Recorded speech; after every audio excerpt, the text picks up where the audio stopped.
العمل اشتغل، باين على الشيخ ده سره باتع. الله عليك بابا، الحقني بسرعة يا بابا. ايه اللي حصل لك يا رضوى؟ نهار اسود، ايه يا رضوى مالك؟ ايه اللي حصل لك يا حبيبتي؟ قومي بابا مش قادرة مصدقة قوي. من ايه ده؟ ايه اللي حصل لك يا حبيبتي وازاي وقعت كده؟ مالها يا عصام رضوى؟ في ايه؟ مش عارف والله يا ام كيان. انا طلعت على زعيها وهي بتقول لي يا بابا يا بابا، ولقيتها مغمى عليها هنا. مالك يا رضوى؟ سلامتك، اكيد ما فطرتيش يا عمري. لا فترة طب خلاص ريحها، النهارده مش ضروري درس يا عصام، مش كل يوم. لا لازم اروح النهارده الدرس، الحصة مهمة. حتى وانت دايخه عايزه تروحي الدرس يا حبيبتي مش شرط يعني الدرس يعني يا حبيبتي. لا يا بابا لسه مهمة معلش. طب خلاص انا ممكن انادي ريم بنت عمها هتوديها وما تقلقش. ماشي يا ريم. نعم يا ماما. تعالي ودي بنت عمك الدرس. درس؟ طب دي باين عليها تعبانة. ما هي مصممة تروح الدرس.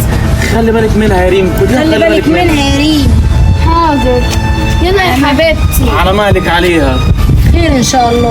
انا اول مرة اشوفها في الحالة ديت. معلش، ما هي بتسهر ليه كله تذاكر، حاول تخليها تهدي شويه. هحاول باذن محتاج الله. حاجه؟ الله يبارك لك يا الف أم. سلامه عليها. سلام. لما رن على الشيخ ابن اللذينه دي البت مش قادره ترفع عينيها. الو. السلام عليكم. ايوه يا سيدنا الشيخ، عارف ليك حلاوه كبيره قوي. البت مش قادره توقف على رجلها. هتقعد شهر في الموضوع ده. والله يعني هتفضل في الحوار ده شهر. تمام، نكون عدينا الامتحانات. ده انت ما تعرفش الزله اللي انا فيها انا وبنتي. بنتي خيبانه، بنتك كده. انا تحت امرك. تسلم لي، يا رب يبارك لك. خلاص ماشي، انا هجيلك طبعا، كل اللي انت عايزه. مع السلامه. ايه يا رضوى؟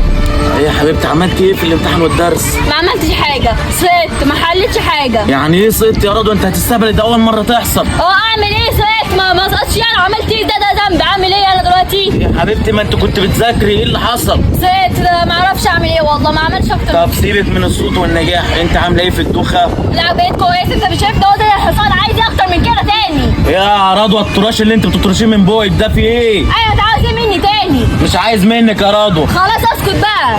اسكت بقى. هو البت ده جرى لها ايه؟ يا عصام كنت فين يا عم؟ اديك فترة كده ما بتشجع. الله يحسن، الواحد مرفوم وزهقان والحوارات كتيرة في البيت. البت رضوى انا مش فاهم حالها اتبدل. البت بدل ما كانت بتعمل لي 1000 حساب وبتذاكر وبتنجح وكل حاجه، دلوقتي بتصل وبتشتمني وبتهز امها. انا مش فاهم اللي حصل لها. بس هم طب ممكن يبقى حد عمل لها سحر ولا حاجة؟ يا اخي السحر ايه الكلام اللي انت بتقوله ده؟ يا او في عم. حاجه اسمها كده؟ يا عم السحر مذكور في القرآن، تلاقيها أنا عارف شيخ أروح له ممكن يجيب لي شوية مية كده مجرية عليها، ممكن تلاقيها ترجع زي طبيعتها زي ممكن. طب ماشي. طب شوف الحوار دوت وانا مستنيك بالله عليك بس بسرعه. ماشي. أول ما ألاقي الشيخ ويدينا المية كل حاجة هديك رنة. ماشي. وتجيب رضوى معاك. ماشي؟ لعله خير باذن الله.